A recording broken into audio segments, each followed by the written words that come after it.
Welcome to Total Retail Talks, your podcast channel for retail knowledge.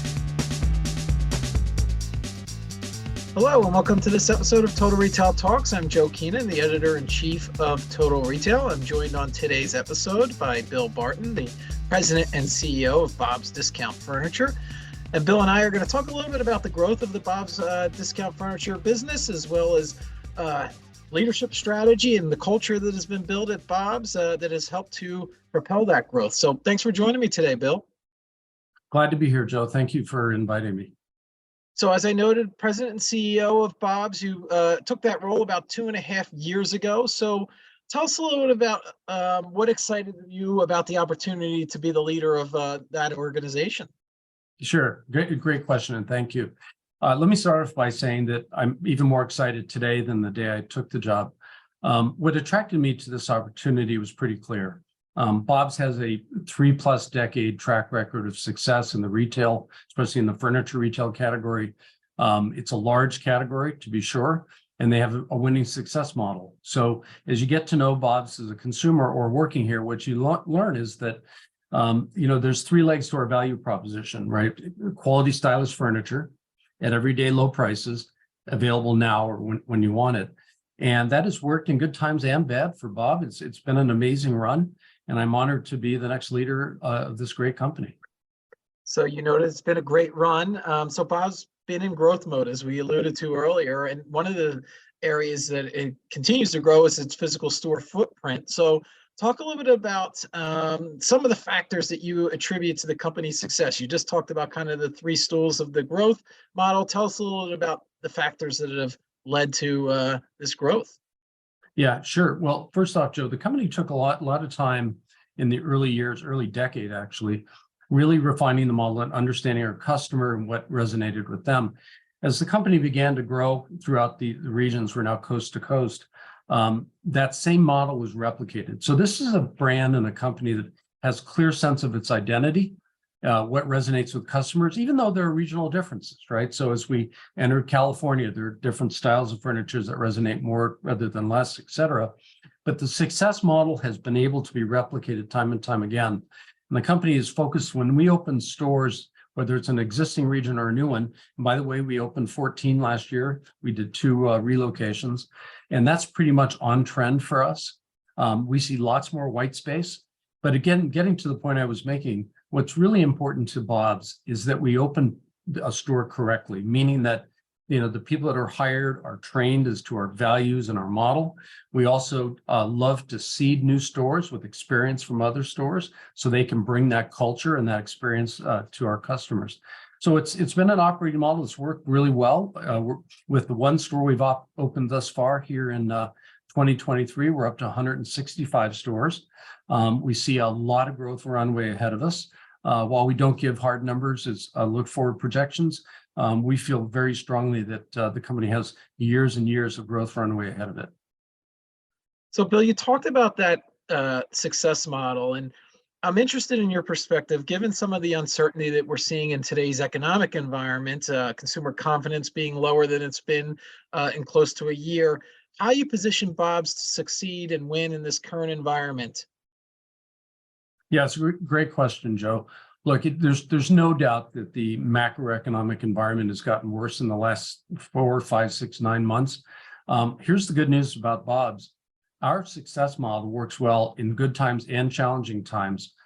We pick up market share because people move towards the value players in the category, and we're the most trusted value player in the furniture category. So like in prior recessions, we fully expect we will pick up market share in these times. We're very, very mindful about bringing value at every price point to the consumer. We have wonderful financing programs to help people who are cash strapped. But again, we look back at prior recessions and economic slowdowns, and we saw a consistent pattern where Bob's has picked up market share for the very reasons I cited. Yeah, do you kind of, given that, do you lean into that value play a little bit? Is that you're the value leader in this space in terms of the engagement that you have with your customers, the marketing you're putting out, given some of the challenges that many consumers are seeing? Well, for sure, we continue to message, especially our opening price points, our great value, feature benefit, financing options, but it's not dramatically different. In fact, it's not even significantly different from the good times, the heyday coming out of the COVID shutdown when it seemed like everybody was buying furniture. We stayed true to who we are. We know our success model. We know the messaging that works. And frankly, we don't like to, nor do I specifically like to flip-flop on messaging or focus.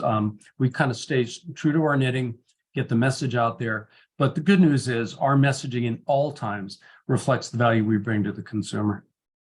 So we've talked about growth offline and the store network. Let's also take a look into the growing digital business for Bob's Discount Furniture. So you're making some investments there. Tell us a little bit about how you see digital and in-store working together, and as you think about future growth. Yeah, again, great question. It's one I'd love to talk about. So when I was actually considering this role and speaking to the board, one of the things that was really reassuring to me is that the company had already recognized that furniture, like most big ticket consumer discretionary purchases, was the future for furniture was going to be in the area of omnichannel. Omnichannel meaning not just multiple channels of sales, but that they are integrated in a seamless experience for the customer. I like to say that in an omnichannel world, a consumer known in one channel is known in all channels. The company had already decided on that as a strategy and had begun to embark on some of those investments. I've accelerated that since my tenure here, and we've been working diligently in making investments with upgrading our website, upgrading our app, but always with a focus on making sure the experience is consistent with what we deliver in the stores. Because the classic furniture purchaser follows, nowadays they follow a very predictable journey. Most people start online. They go to our website or even search other websites. They end up on our site and they look at the furniture. They may pick out a few things. They may put them in a cart. Sometimes they go ahead and purchase sight unseen of the product. But more often than not, the furniture consumer wants to sit on that sofa, experience that dining room set, et cetera. And so we have what we call our omnichannel cart. So somebody can start a shopping cart on our website and then go into the local store to experience the product. The associate, the guest experience associate in that store can help them open that cart in the store and show them the products they were looking at. And they could consummate the purchase right then. Or more likely, they may go home and finish the purchase at home on that original cart. So what we have is this omni-channel cart that moves with the customer between channels. And that's been a huge success. Another scenario that's been a real runaway success for us are carts that are started in the store and closed online. And that's a brand new world for furniture companies. So by way of example, we might have a customer who comes into a store and sees a sofa love seat set that we have, and they put it in their cart, but maybe they want to talk to their partner when they get home about this purchase. So they can leave the store, that cart is waiting for them online, and they can actually finish the sale online. They can add to it if they want. So again, this cart that moves between online and in-store, that's a radically new thing in this category, and one that we believe is the core of our future with this omni-channel consumer. Given that behavior that you've identified, Bill, and thinking about how consumers are moving back and forth between channels during the single purchase journey, raises a question for me in terms of the level of collaboration you need between your internal teams. So your store operations team, your staff in store, then back at headquarters or back with the digital teams and kind of the product teams. So tell us kind of how you make sure that they're working together effectively to provide that seamless experience that you said your customers really are counting on. Well, Joe, you've gone right to the heart of what is the challenge in an omni-channel world. When everybody was operating in siloed channels, it was a lot easier to operate. Today, our organization has to be as fluid between channels as our consumers are. Specific to that, we've readjusted our organization. We brought in new talent, and we brought in a new performance management process that allows us to set cross-functional goals and objectives and monitor them and enable them so that we achieve that consistent outcome. It's not an easy transformation at all, and a lot of companies struggle with it. Here at Bob's, I'm proud of our team, the way they've stepped up and achieved that. It's a journey. We continue to focus on it daily. But we say that, the most impactful objectives and goals we achieve are those that are done cross-functionally. And you've exactly nailed that issue right there with the omnichannel question. Well, actually, it's a good lead into the next question I had for you, Bill, and something that I know you're, excuse me, proud of at Bob's Discount Furniture, bringing in that talent, and it's paying off as the company was recently named to Newsweek's America's Greatest Workplaces for Diversity in 2023. So tell us a little bit about what that honor means for Bob's Discount Furniture and how you're trying to kind of champion that dedication to bringing diversity throughout the organization. Yeah, well, you certainly have hit the nail on the head. We are very proud of that award from Newsweek, especially given that we didn't even know that we were in the running. They were surveying employees around the country and asking them about how diversity is really brought to life and actualized at their employers. And we are very proud of the fact that we were named one of the top diversity employers in the US. Honestly, and with all humility, I'm not surprised that we were, because it's been a big part of Bob's DNA since the founding. When we open stores, and again, we have 165 and we're looking to grow many, many more. When we open those stores, we hire locally and we make sure that the people that are working in our stores and upstream in our distribution centers reflect the communities we serve. It's been a focus and a commitment of the company for a very, very long time. People talk about diversity being a strength. That's alive and demonstrable here at Bob's. We really enjoy the fact that we have people from all walks of life reflecting all the different types of customers that we might have in different geographies, bringing their voices to the table. So it isn't just that we count the diversity that we achieve, but the inclusiveness, the other part of that, bringing them and engaging them into the story and how we frankly set our priorities and objectives. It's a big part of who we are. We actualize it in many ways. One, for example, is that we have a focused DEI set of initiatives here at Bob's. One, by way of example, is we have the Women's Resource Group that we sponsor, and we provide speakers and content engagement for women specifically. And we have other groups around the country. But we think it's honestly a core strength of ours, and I can take no credit for it. It goes way back to the founding of the company, but I can guarantee you under my leadership, it'll continue. So under your leadership, so as the leader of the organization, one of the primary tasks I'm imagining for you and your role is establishing the right culture, maintaining, kind of being the steward of that culture that's been built before you and maintaining and improving upon it in certain ways. Talk about that. How do you think about corporate culture and what you're trying to build at Bob's? Sure. Well, Joe, I've had the great honor of leading high growth companies in 3 different industries. Technology, home organization, and now home furnishings. And I will tell you that one of the things that's consistent across all of those experiences is that the secret sauce was always, always the people. And when you talk about people, it's unavoidable to talk about culture. And we know that culture can come in many forms and shapes, and there's many ways to succeed with it and even more ways to fail. When I began my exploration of taking this opportunity here at Bob's, I spent a fair amount of time talking to people up and down the organization to try to get a read on the culture. And what I discovered was that, the values that we espouse, the list of core values that frankly most companies have, here at Bob's, it's not just poster wear. People top to bottom in this organization believe in them and live them every day. And they tell me stories. And I'm a big believer that one of the ways to propagate culture is to share real stories of customers, of guests, of our associates that are bringing those values to life. So, the top 3 are honesty, integrity, and transparency.